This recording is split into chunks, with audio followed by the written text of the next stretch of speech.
Hi everyone, welcome back. So in this video, I'm gonna share with you how to add the 50 EMA on TradingView. So just follow me and follow the steps. It's so easy and simple.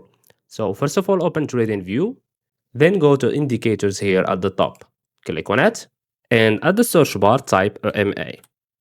And make sure that you choose this one, Moving Average Exponential, because EMA stands for Moving Average Exponential. So click on it just one time and we have here our EMA, but this one is a 9 EMA, as you can see here. So to change it to a 50 EMA, go and click on this gear icon settings. If you can't see the indicator here, you will see this arrow like this. Click on it.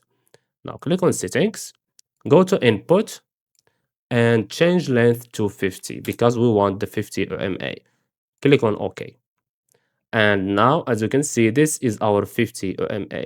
Now, let's say, for example, you didn't like this color. So to change it, click on the gear icon, go to style, and we have here blue. Click on it, and you can change it to any color you want from here. So let's choose, for example, green.